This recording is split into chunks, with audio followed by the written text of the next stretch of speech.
स्वर्ग का हकदार कौन? मरने के बाद स्वर्ग के द्वार पर 4 व्यक्ति खड़े थे। इन 4 व्यक्तियों में पहला राजा था, दूसरा एक बिजनेसमैन था, तीसरा पंडित था और चौथा एक आम आदमी मजदूर था। किसी को भी यह पता नहीं था कि कौन स्वर्ग के अंदर प्रवेश कर पाएगा और कौन वहीं से वापस लौटा दिया जाएगा।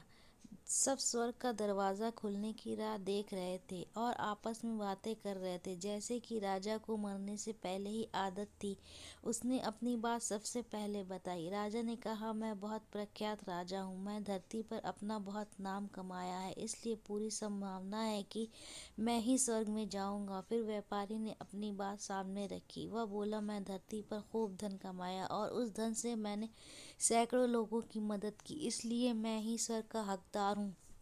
अब बारी थी पंडित की, तो पंडित ने मुंह खोला और सबको यह कहा, चाहे तुम जो सोच लो, लेकिन यह बात तो तय है कि स्वर्ग के दरवाजे खुलेंगे तो मेरे लिए ही। सब जानते हैं कि पंडित दिन रात भगवान को याद करते हैं, इसलिए स्वाभाविक है कि स्वर्ग में पंडित का स्वागत किया जाए।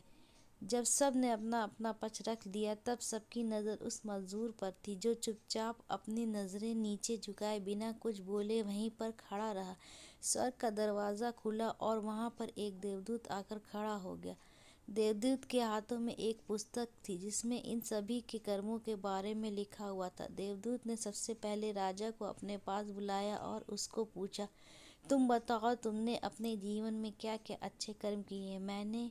मैं उन्हें इस पुस्तक में देखकर फैसला करूंगा कि तुम्हें अंदर जाने देना है या नहीं। राजा ने कहा, मेरा राज्य जितना बड़ा था उतना ही समृद्ध था और मेरे राज्य के सभी लोग खुशहाल थे। सभी बड़े आनंद से रहते थे। मैंने उन्हें कभी भी किसी चीज़ की कमी नहीं होने दी। यही मेरे अच्छे कर्म हैं। देवदूत ने अपने पुस्तक में देखा। देखने के बाद राजा से कहा, तुम सच बोलते हो, तुमने अपने राज्य की प्रजा को बहुत सुखी रखा था, लेकिन तुमने अपने राज्य की सीमा बढ़ाने के लिए जितने युद्ध किए थे, उन युद्ध की वजह से हजारों सैनिकों ने अपनी जान गंवा दी थी। उन हजारों सैनिकों के परिवार के दुख का कारण तुम बने थे, इसलिए तुम स्वर्ग में नहीं आ सकते। अब बारी थी व्यापारी की। व्यापारी से जब देवदूत ने पूछा कि तुम्हारे अच्छे कर्म क्या हैं, तब व्यापारी ने उससे कहा, मैंने सैकड़ों लोगों को खाना खिलाया है, कई आश्रमों में दान किया है, कई निराश्रित लोगों के लिए घर बनाकर दिया है, यह मेरे अच्छे कर्म हैं। देवदूत ने फिर से अपने पुस्तक में ध्यान से देखा और देखने के बाद व्यापारी से कहा, तुम्हारा कहना भी ठीक है कि तुमने बहुत अमल नहीं किया है। आपने यज्ञ, पूजा या भगवान का नाम निस्वार्थ भाव से कभी नहीं लिया, इसलिए आपका भी स्वर्ग में आना प्रतिबंधित है। मजदूर यह सब देखकर हैरान था। वह अब तक जिन्हें महान समझता आ रहा और यह सब करने के बाद भी मैं कभी भी मंदिर में भी चला जाता और भगवान से जैसा भी मुझे दिया है उस जीवन के लिए धन्यवाद कहता। देवदूत ने अपनी पुस्तक में बड़े ध्यान से देखा और थोड़ी देर देखते ही रहा। फिर उसने मजदूर से पूछा कि तुम याद करके बताओ, तुमने कभी तो कोई अच्छा काम किया होगा।